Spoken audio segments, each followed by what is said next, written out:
네, 오늘 법사위에서 서울구치소 현장 검증을 했습니다.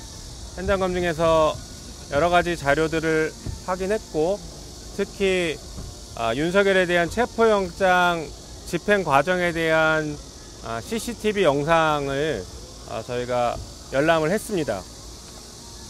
다른 부분들은 조금 이따 말씀드리고, CCTV 열람한 부분에 대해서 간략하게 말씀드리도록 하겠습니다. 윤석열에 대한 체포영장이 두 차례 시도가 있었습니다. 1차 집행이 8월 1일 9시경이었고요. 2차 집행은 8월 7일 8시경이었습니다. 두 번 다 결국에 실패를 했습니다. 하지만 알려진 것처럼 특검 측에서 인권을 침해하거나 무리한 집행을 하지 않았고, 적법 절차에 따라서 사전에 충분히 고지하고 과정들을 다 충분히 절차들을 보장해 가면서 집행을 했으나, 윤석열과 그 변호인들의 막무가내식 거부 그리고 궤변에 따라서 사실상 실패를 했습니다.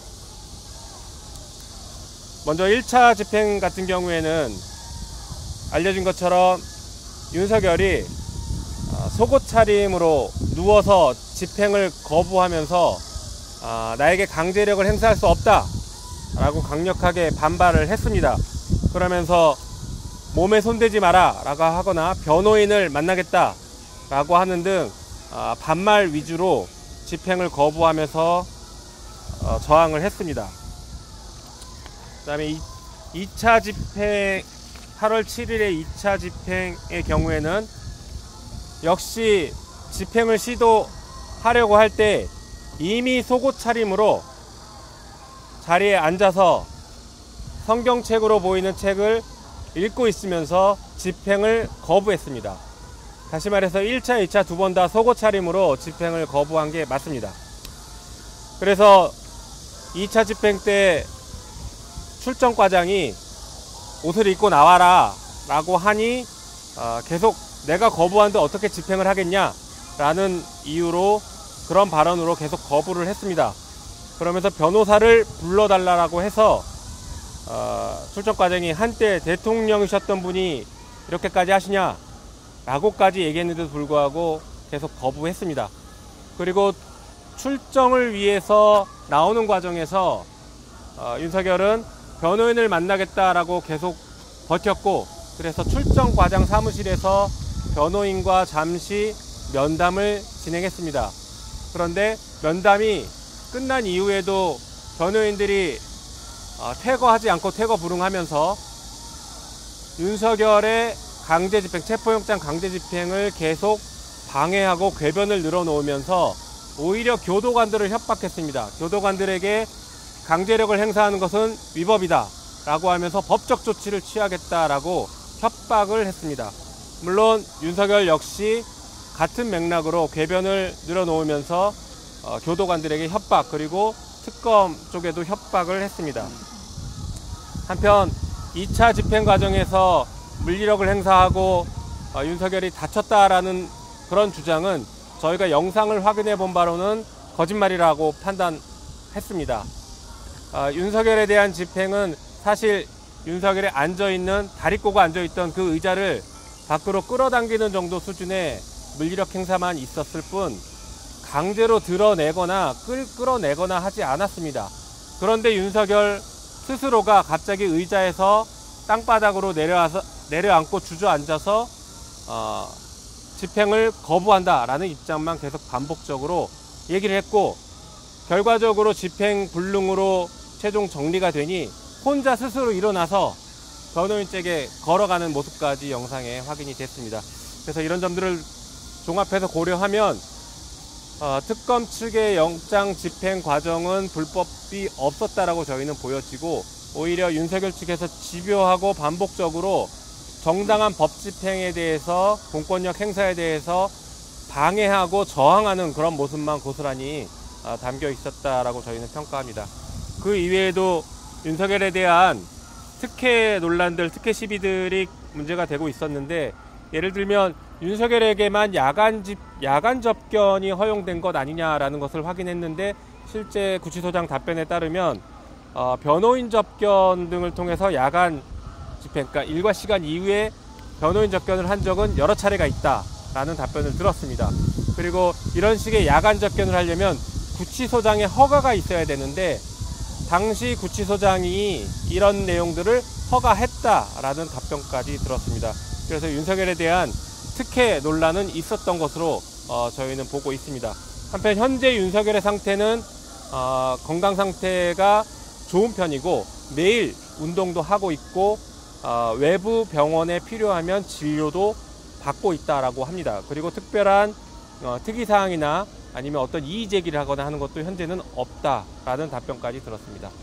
이 정도로 간략하게 말씀드리고 혹시 추가하실 의원님들이 있으면 짧게 말씀 주십시오. 네. 예, 영상을 보았는데 정말 충격적이었습니다. 특검이 체포영장을 집행하러 와서 방의 문을 여는 순간 웃돌이도 속옷이었고요. 정말 놀랍게 하의도 속옷이었습니다. 그리고 내내 거부하는 장면, 그리고 오히려 교도관이나 이런 사람들을 협박하듯이 하는 법의 지식을 가지고 공무 집행을 스스로 방해하고, 그리고 함께 그 자리에 있었던 변호사들은 그 자리가 변호사 접견 자리가 아님에도 불구하고 출정 과장이 나가달라라고 하는 요구를 계속해도 나가지 않고 버티고 체포 집행을 방해했습니다. 대한민국의 어떤 범죄자가 그럴 수 있습니까? 저희가 출정 과장에게 물어봤는데 자기가 있는 동안은 그런 적이 없었다고 합니다. 그래서 이 부분을 낱낱이 국민들께 내란 우두머리가 아직도 우두머리가 되어서 교도소, 구치소 안에서도 자기 마음대로 하고 있고 온 국민이 똑같이 법 집행을 받아야함에도 불구하고 그것을 거부하는 아주 무법천지의 모습을 오늘 보고 나왔습니다. 충격적이었습니다. 저도 한마디. 당 특검 대응특위 방문에 이어서 저는 세 번째 방문입니다. CCTV를 본 결과 윤석열의 막하파식 떼쓰기로 일관된 장면을 확인할 수 있었습니다. 김현우 서울구치소장 체제에서는 윤석열은 사실상의 구치소 내의 제왕처럼 군림하고 있었다는 것을 저는 확인할 수 있었습니다. 교도관의 정당한 지시 혹은 관리에도 불구하고 옷을 입어라 혹은 나와달라라는 정당한 요구, 또 영장 집행에 대한 정당한 요구에도 불구하고 아예 모르쇠로 막무가내로 방해한다든지, 심지어 이 7명의 수발 인원까지 24시간 지원을 받으면서까지 사실상 서울구치소의 제왕처럼 생활하고 있다는 점 말씀드리겠고요. 정당한 영장 집행을 방해한 변호인에 대해서도 적법하게 저희가 처리하도록 하겠습니다. 네, 한 말씀 드리겠습니다. 대한민국 국민은 체포영장에 협조해야 합니다. 그런데 윤석열 내란 수괴에 대한 체포영장 집행이 안 됨으로써 대한민국의 공권력이 무너졌습니다. 오늘 CCTV 열람을 한 결과 계속해서 반말조로 얘기하는 전직 대통령, 그리고 검사로서 저는 너무 충격을 받은 발언들, 내가 체포영장 거부하면 집행 못하는 거라는 취지의 발언은 무슨 조선시대의 왕을 보는 것 같았습니다. 그리고 1차 집행, 2차 집행하는 내내 혼자서 90% 이상을 혼자서 발언하고 있습니다. 기세등등하게 무엇이 잘못되었냐는 투로 발언을 하고 있습니다. 그렇게 혼자서 떠들고 발언하고 기세등등한 사람이 왜 특검의 수사는 거부하고 재판에는 나가지 않으면서 거부하고 있는지 대한민국 국민들은 묻고 싶습니다. 네. 오늘 구치소에서 CCTV 영상을 확인을 하면서 매우 참담한 심정을 금할 길이 없었습니다. 대한민국은 민주공화국이고 모든 국민들은 법 앞에 평등합니다. 그러나 서울구치소에 있는 윤석열은 마치 제왕처럼 아직도 자신이 대통령인 양 군림하고 있는 모습을 확인을 했습니다. 윤석열 씨가 주장을 하기를 서울구치소에서, 그리고 자기가 알기는 이렇게 체포영장 집행을 강제로 하려는 것은 사상 초유의 일이고 거기에 대해서 불법이다라는 터무니없는 주장을 하였습니다. 그러나 서울구치소 측에 따르면은 체포영장 집행을 거부하고 사실상 응하지 않는 범죄자는 사상 초유이고 처음 있는 일이다, 이렇게 주장을 했습니다.